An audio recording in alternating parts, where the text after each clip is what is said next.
Como decía Pedro, que estaba muy bien en ese PowerPoint y remarcado y resaltado, cosa que no había podido hacer acá, así que muchas gracias, surgen del artículo 42 y del artículo 43 también. En esas normas ustedes van a encontrar el decálogo de derechos del consumidor. Vamos a mencionarlos rápido, pero sobre todo porque muchos se relacionan con los que vimos al hablar de contratos de consumo. Ahí hay un mensaje en el chat.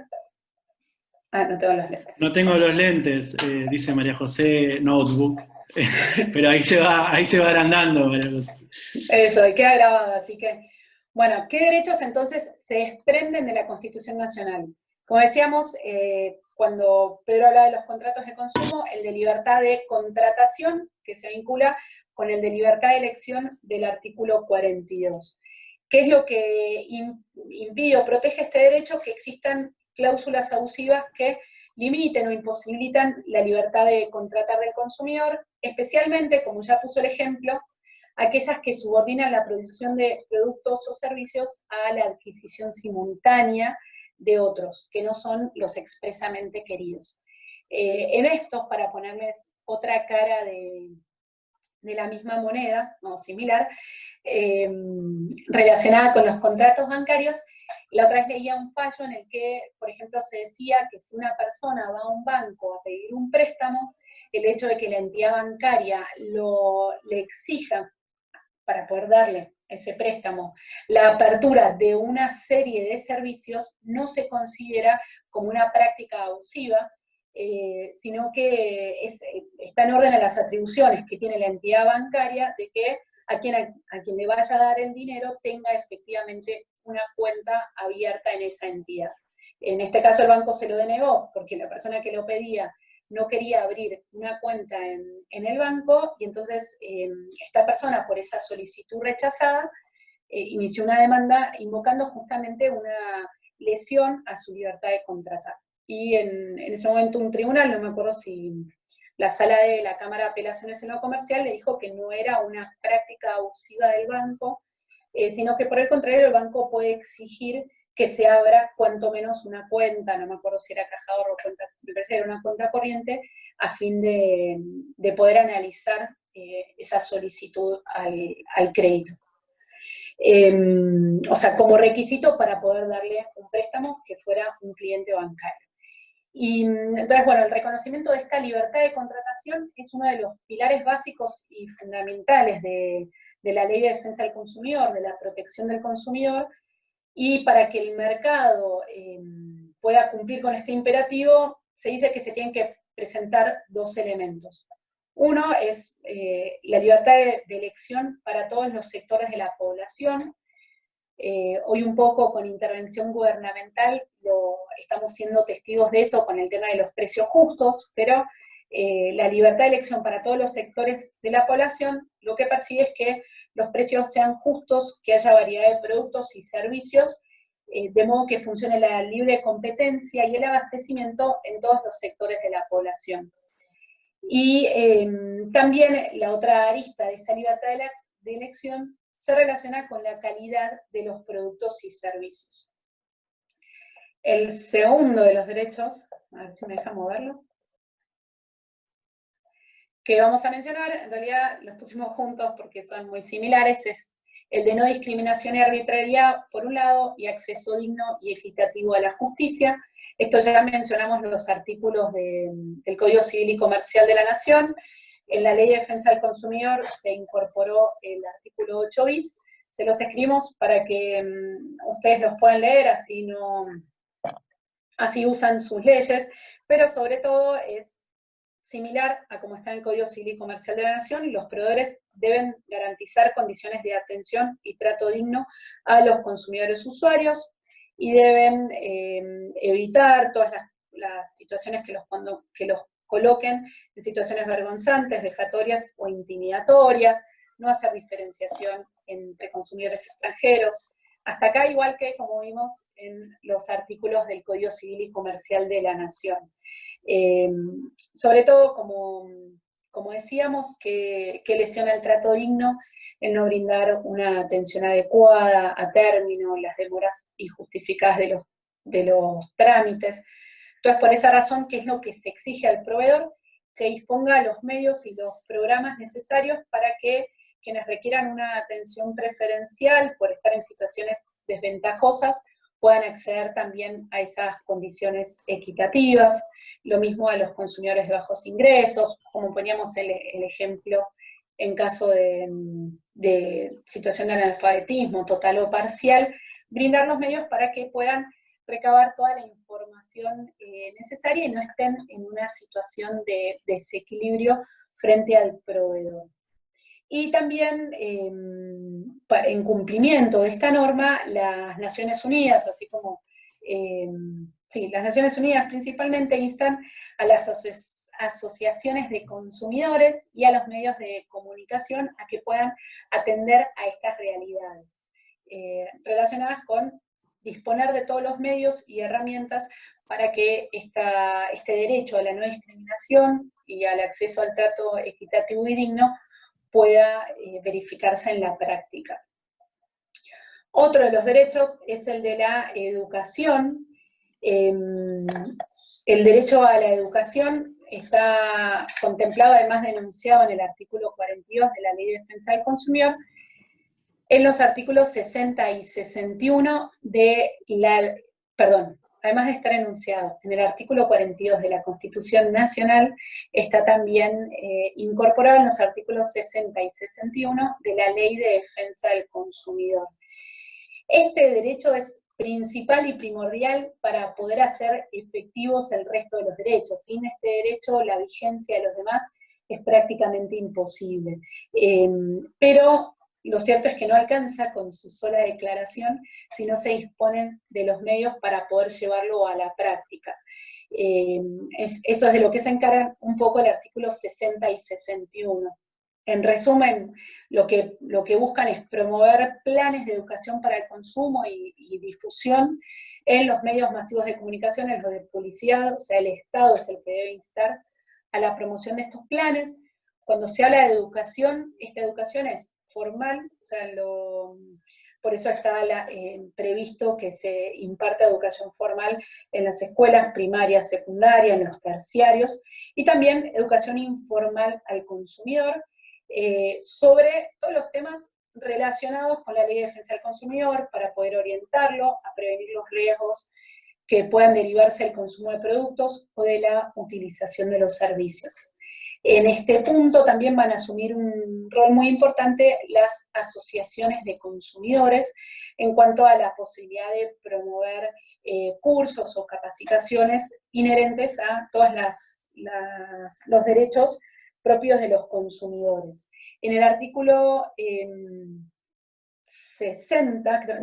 61 dice pone ejemplos de cuáles son esos temas sobre los que puede llegar a necesitar educación el consumidor, entre los que se pueden mencionar el rotulado de los productos, los lineamientos sobre pesos, sobre medidas, los peligros que pueden conllevar los productos, como decía Pedro en el caso de la pasta de dientes, como vemos que sale muchas veces en los diarios, en los medios de comunicación, las prohibiciones de la ANMAT o de otros organismos de que se comercialice determinado aceite de oliva, de que se ofrezca determinado producto. Salen las prohibiciones de modo de que todos los consumidores puedan estar informados.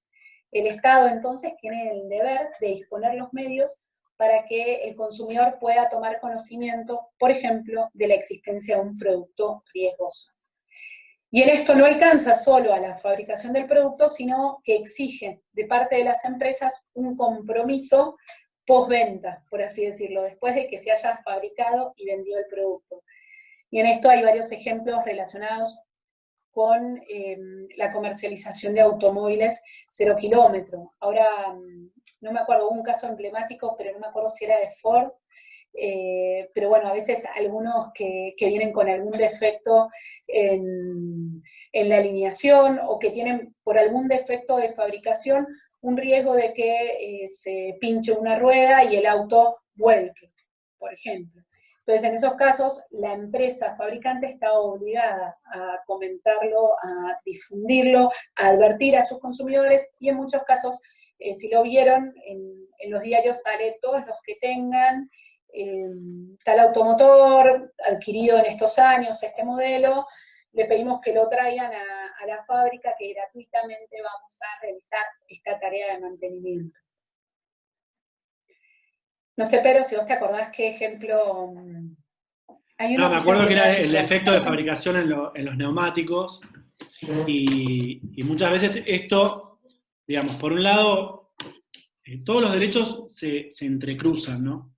Estamos ahora en la pantalla de la educación, que es el Estado el que asume esto. En esto también está bueno precisar, porque a veces, como defensa de consumidores, una materia compleja, ya les digo, parece muy simple porque uno lo va conociendo y tiene que ser simple, y el Estado tiene que garantizar que sea simple y que todos conozcamos, pero a veces confundimos un poco los roles, ¿no? El Estado garantiza este derecho a que el consumidor esté educado, las asociaciones de consumidores y usuarios colaboran con este fin y llevan adelante también esta actividad del Estado, y ante estas asociaciones, los consumidores y usuarios pueden efectuar denuncias, consultas. Yo esto lo quiero un poco remarcar porque a veces no sé si te acordás, Florencia, que a veces nos pasaban en los exámenes que no quedaba muy claro si la asociación era la autoridad de aplicación, si la asociación tenía que educar. Las asociaciones ejercen la legitimación que tienen los consumidores, es decir, van a reclamar por nosotros. Una de las funciones que tienen es ejercer los derechos que nosotros tenemos garantizados como consumidores y usuarios, también contribuir a esta misión constitucional que tiene el Estado. Y relacionado con esto, con la educación y con la información, que es un derecho que también mencionaste, estaba este deber de la empresa de evitar las consecuencias que a veces el defecto del producto, más allá de que se hagan cargo en un reclamo en particular que reciba, también que no pongan en riesgo a la población. Podemos pensar en este ejemplo de los autos, que fue típico y que tenía que ver con el defecto en las llantas, pero también en un producto defectuoso que se introduce en el supermercado. A veces el supermercado no tiene por qué conocer en el momento, pero sí tomar todas las precauciones, primero para que el producto no se exhiba, no se exponga y el consumidor no lo consuma. Pero una vez que sucede, también es importante analizar la actitud que tomó el proveedor frente a ese caso que toma conocimiento. Porque no es lo mismo que a uno lo llamen para decirle, o como pasa con las automotrices, que hoy efectúan estas publicaciones en donde avisan del defecto, pero a veces en los chicos esto no lo vemos. En el producto que se alteró la cadena de frío, que por alguna razón fue a la góndola y ponía en riesgo la salud. Bueno, en estos casos también el proveedor, ¿por qué? Porque lo ejerce su actividad en forma profesional, y esta profesionalidad en el ejercicio le trae como contrapartida una responsabilidad extra. Esta responsabilidad que parte, para nosotros, si lo vemos como la otra cara, es un derecho que nosotros tenemos a que la empresa actúe de esta manera. Pero por otro lado es un deber que tienen que adoptar por este ejercicio masivo, profesional, dedicación exclusiva a estos productos que no lo hacemos. Sí, perdón. No, perdón, pensaba en, sí, tal cual, y digamos, se presentan las dos caras de la moneda. La importancia de que, como dice Pedro, este deber de educación, por ejemplo, es una delegación en el Estado, que también puede ser asumido o prestar colaboración, como él decía, por las asociaciones de consumidores.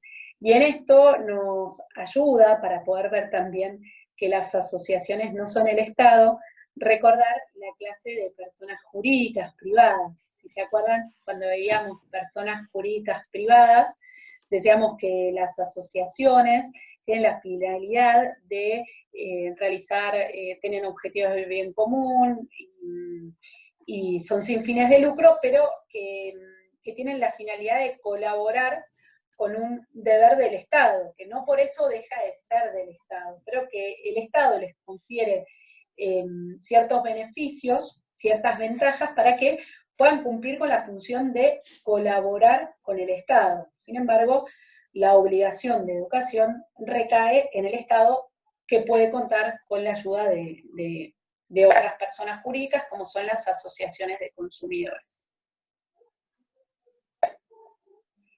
Bien, en cuanto al derecho de educación, entonces, también vamos al el derecho de seguridad, que, bueno, se vincula con esto que decíamos de los bienes o de las cosas que tienen un peligro, que puedan generar algún peligro a la salud o a las personas. Entonces, lo que se exige es adoptar medidas tendientes a evitar a que estos bienes o cosas sean inocuos dentro del uso para el que fueron destinadas, ¿no? Vieron que muchas veces se aclara esa realidad, ¿no? Tiene un uso específico, si lo usamos para otra cosa, ahí lo va a responder, ¿no? Pero esto va a incluir, por ejemplo, el deber de dar un manual de instrucciones adecuado en idioma nacional, de poner todas las, como están en los medicamentos, las contraindicaciones en todos los productos o servicios, también indicar qué riesgos pueda llevar o derivar de su uso.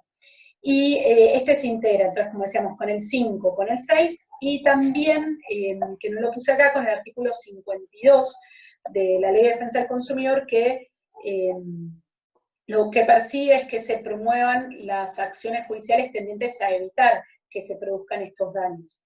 El 5 y el 6 dicen un poquito esto, o sea, las cosas o servicios tienen que suministrarse o prestarse en forma tal que, utilizados en condiciones previsibles o normales de uso, no presenten peligro alguno para la salud o integridad física de los consumidores o usuarios. Y el 6 dice que esto también se va a extender a los servicios públicos domiciliarios y que todas las cosas o servicios se tienen que comercializar con todos los mecanismos necesarios, las instrucciones y las normas para garantizar la seguridad de los mismos. O sea, esto en orden también a la protección de la salud de los consumidores. Se tienen que entregar también el manual en idioma nacional sobre instalación, sobre uso, sobre mantenimiento de la cosa o servicio. Y esto mismo, esta obligación, el artículo 6 la extiende también a todos los productos importados. Quiere decir que tienen que tener también la posibilidad de ser leídos en idioma nacional, sus instrucciones tienen que poder ser traducidas, tienen que estar traducidas, perdón, por el importador al idioma nacional para que el consumidor pueda realizar un uso adecuado del producto o servicio que está adquiriendo. Es importante lo que decís del uso adecuado. Me acuerdo que Pablo, que es un compañero también que hemos invitado a algunas clases, mencionaba en esta clase introductoria, por ejemplo, el que produce o comercializa una cañita voladora. Tiene que cumplir con el deber de seguridad en los mismos términos que comercializa un producto comestible. Y partiendo de lo más básico que uno va a leer, que es primero diciéndonos que es un producto peligroso. Un comestible por sí no es peligroso, pero por ejemplo las bebidas alcohólicas indican que deben ser consumidas a determinada edad. Es decir, el Estado también garantizando esta obligación de seguridad, que está incluida en todos los productos o bienes o servicios. O sea, independientemente de que se pacte o no se pacte, es un deber que tiene el proveedor de garantizar la seguridad. Y el producto va a variar, porque en la medida que el proveedor lo que tiene que hacer es informar sobre las condiciones en que debe ser utilizado, ¿no? Y todo esto se va a ir reglamentando en función de los distintos productos. Si tenemos que tener un manual, si el manual tiene que estar redactado en español, porque no todos los productos tienen, cuando ustedes vayan a la ley 24240 y empiecen a ver que habla del manual, ustedes quizás no van a encontrar para el producto que ustedes tuvieron inconveniente la norma expresa, pero porque hay derechos que son amplios. El de seguridad es en todo lo que consumimos, en una cosa riesgosa y en una cosa no riesgosa, en una cosa que está utilizada, porque con ese, digamos, el criterio de cumplimiento o profesionalidad con que se va a ejercer este deber de seguridad dependerá un poco de la información también que brinde. Y acá se van relacionando todos los derechos que estamos mencionando. Perdón, y también, sí, relacionado con esto, como decíamos antes, va a alcanzar tanto a las tratativas precontractuales, a la etapa de formación del consentimiento, como a ya la ejecución del contrato o el ejemplo que poníamos del servicio postventa. Deben responder por la seguridad de los productos que se comercializan y se utilizan en condiciones normales. Y esto abarca, digamos, toda la vida del producto en algún sentido, ¿no? El derecho a la información está consagrado en el artículo 42, el artículo 4 de la Ley de Defensa del Consumidor, que los invitamos a leerlo, es más extenso, pero sobre todo dice que el proveedor debe suministrarle en forma cierta, clara y detallada todo lo relacionado con las características esenciales de los bienes o servicios que provee y las condiciones de su comercialización. La información debe ser gratuita, en soporte físico y claro, tiene que ser en idioma nacional, y esto se relaciona con, o tiene un primo hermano, por así decirlo, que es el artículo que ya vimos, que es el 1110 del Código Civil y Comercial de la Nación, que persigue la ley en su artículo 4, 42 y 1110, que el consumidor pueda discernir, pueda conocer qué es lo que está adquiriendo, que no pueda decir, por decirlo con un dicho popular, que le metan gato por liebre, ¿no? Sino que cuente con todos los elementos relacionados con el producto o servicio que va a consumir. Y realizar, y de este modo también que pueda ser efectiva la libertad de elección y libertad de contratación. Y hay otros artículos de la Ley de Defensa del Consumidor que van a regular específicamente el derecho a información para productos y servicios peligrosos para la salud e integridad, el 6 que veíamos antes, deficientes, usados o reconstituidos, el artículo 9, servicios de reparación en el artículo 21, servicios públicos domiciliarios en el artículo 25.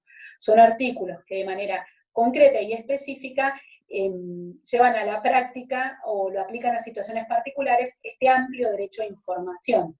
Pero como decía Pedro, en materia de consumidor hay muchos derechos que están regulados de modo amplio para que sean numerosas situaciones las que queden comprendidas dentro de su ámbito de aplicación. Ahí preguntaba Matías Altamirano si el manual viene en inglés, no debería venir en español. Sí, claro. Y sobre todo si la cosa es riesgosa. Por eso te digo que todo esto se va integrando con un montón de normas y que a veces no están solamente en el código o en la ley 24.240. Porque vos vas a tener en la Constitución, en particular, el deber de información y deber de seguridad, ¿no? Derecho a la información y deber de seguridad. En el código vamos a tener la información en determinadas modalidades, regulada, en la oferta, en la autoridad que lo estuvimos trabajando, ¿no? Y después en la ley 24.240 también tenés que cuando el servicio es riesgoso hay que aportar un manual y que este manual tiene que ser redactado en idioma nacional. Lo repite también en las cosas muebles no consumibles. Se complementa con la ley de lealtad comercial. Hay un montón de leyes que van regulando la información. Y esto que vos preguntás, Matías, el manual de uso viene en inglés, y claramente si un producto requiere manual de uso para ser utilizado, es porque estamos dentro de algún producto, como puede ser, o porque pone en riesgo a la salud, o porque para el uso, qué sé yo, si estamos hablando de algo que hay que armarlo, una estantería que es compleja y que tiene pasos a seguir para que funcione, para lo que fue, digamos, prevista, y uno la adquiere, la ve expuesta y después te resulta que te dan una cajita muy chiquititas donde solo hay partes que uno no sabe cómo armar. Si ese idioma no está, digamos, si está en chino, si está en inglés, en el idioma que fuere, y no en idioma nacional, y no está cumplida este deber de información del proveedor. Pero no todos los productos que consumimos tienen manuales. Exacto. No, y además también la realidad es que muchos de los productos que consumimos no fueron correctamente importados, o sea, también puede ocurrir esto. Esto obviamente va a tener el manual de instrucciones en idioma nacional cuando cumplió con la normativa de importación. Me acordaba, por ejemplo, a veces hay cremas o productos así como de higiene o de cosmética, no sé cómo se llamaría, que son, que tienen todo su manual de instrucciones y con sus contraindicaciones en otro idioma, no sé, francés o lo que fuera, y que arriba tienen pegada como una etiqueta muy molesta, escrita con otra letra, casi desprolija, pero que explica o traduce lo que está escrito en otro idioma. Y lo deja pegado para que cuando uno adquiera esa crema pueda leer qué contraindicaciones tiene, qué productos o qué materiales incluye. Ese rotulado que está en lealtad comercial y que tiene que indicar si el producto es importado, si es nacional, en el caso de que sea importado, la traducción, también va a estar regulado por el organismo de control, digamos, en el caso de las cremas de la ANMAT, y la información esta que va a estar brindada es la que es esencial para que el producto cumpla con la finalidad y no ponga en riesgo a la salud. Por eso el cumplimiento, la pregunta que hace Matías, sí, debe venir en español, porque partimos de la base de que si hay un manual, el manual es para que sea comprendido. Pero podemos ir, depende cómo hayamos adquirido el producto, vamos a poder también devolverlo. Hay un montón de derechos que nosotros, esta clase no va a abarcar toda la materia, y es muy importante que por lo menos reflexionen con la ley 24240 a mano, que es una ley cortita, práctica, redactada en forma clara para ser comprendida justamente por los destinatarios. Así que los invitamos también a que este tipo de preguntas se las puedan hacer y responder en cada caso en particular, que deben tener un montón de casos en este momento en la cabeza, ¿no? Exacto.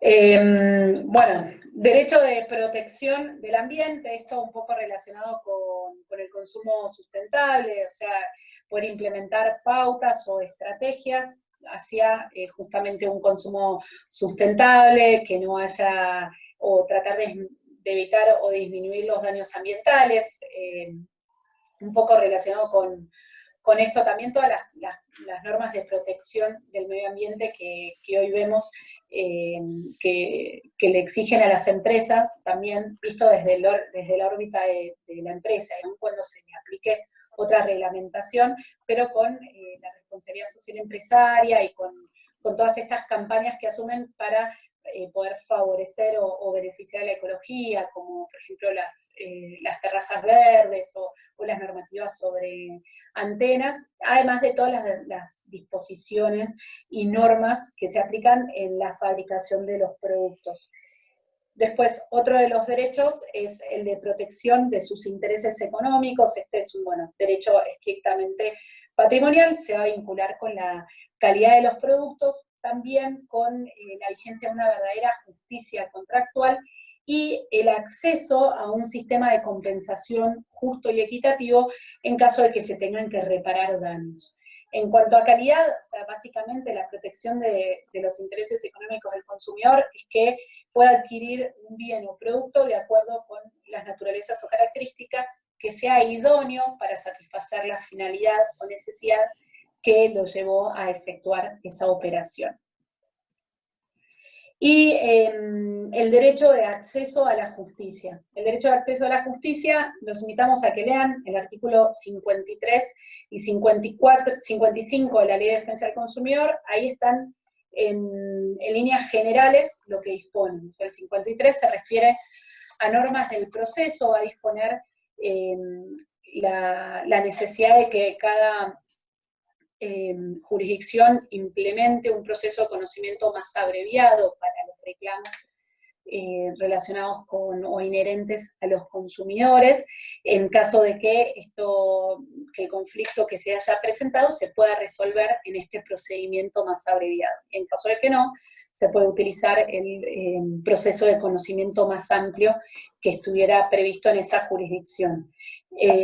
También le exige al proveedor un deber de colaboración activo con relación a los medios de prueba. En realidad le impone una carga probatoria bastante exigente, que es la del deber de colaborar como proveedor con aportar todos los medios de prueba, todos los elementos fácticos, todo lo necesario para poder resolver el conflicto que tuviera en su poder, que tuviera la posibilidad de aportarlo. ¿Esto por qué? Justamente para poder beneficiar al consumidor y permitirle reclamar judicialmente. Es cierto que el proveedor no está en las mismas condiciones de acreditar un hecho que el consumidor. Entonces el consumidor tendrá que demostrar lo que vimos cuando hablamos de contratos de consumo, va a tener que demostrar esa relación jurídica que le da base a su reclamo, el incumplimiento, pero le exige una carga activa probatoria al proveedor. Vieron que siempre en materia de prueba rige el principio de que quien invoca un hecho debe probarlo.